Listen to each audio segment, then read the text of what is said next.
Back to another album review. Today's review is on Scatter the Rats by L7. This is the band's seventh and currently the most recent studio album. I mentioned in the previous review that L7 reunited in 2014.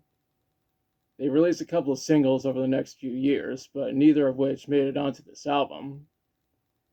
The album features the band's most iconic lineup of Donita Sparks, Dimitri Plakis, Susie Gardner, and Jennifer Finch. Most of the songs are produced and mixed by Norm Block. That being said, this is the first L7 album where the band members themselves were not credited as producers. Most of the songs were recorded at Happy Ending Studios in Los Angeles. And the inside was done by Rob Sheridan. You should know who he is, given the fact that he previously worked with Nine Inch Nails.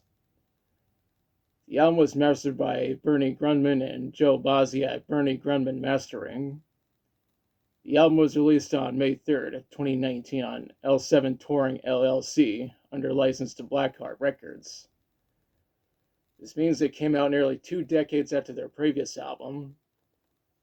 Now let's talk about the songs. Now, this album starts with Burn Baby, which was released as a single on February 28th, 2019.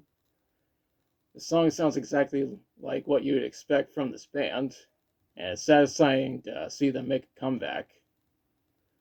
The music video is fucking awesome, mainly because it has fire. You don't need me to tell you that Beavis and Butthead would love that. Now, there's going to be a link to the video in the description. This just happens to be my favorite song on this album. Next track is Fighting the Crave. This is another heavy song on this album. After that is Prototype. It's another one of my favorite songs on this album. We followed up with Stadium West, which was released as a single on April 22nd, 2019. This is one of 2 songs on this album to be produced and mixed by Nick Launay. It was recorded at both Happy Ending Studios and Sunset Sound Studios. This song is seen in the music video, and there's a link in the description. That's followed up by Murky Water Cafe. Susie is the one who wrote the lyrics. Next up is Ouija Board Lies. This is another one of my favorite songs on this album. Up next is Garbage Truck. Jennifer is the one who wrote the lyrics. The following track is Holding Pattern. This track was mixed by Ben Gross at the Mix Room in Burbank. He did receive help from Paul Paveo. The track after that is Up in the Ice. I really like this song. It's also the second and final track on this album to be produced by Nick Launay. The second to last track is Cool About Easy. Susie was responsible for writing the lyrics. This album ends with Scatter the Rats. This is, of course, the title track for the album. It's also the longest song at 4 minutes and 27 seconds. All 4 band members contributed to writing the lyrics.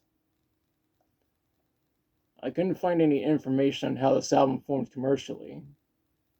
However, I did see that it mostly got positive reviews from critics, since it has a 63 on Metacritic.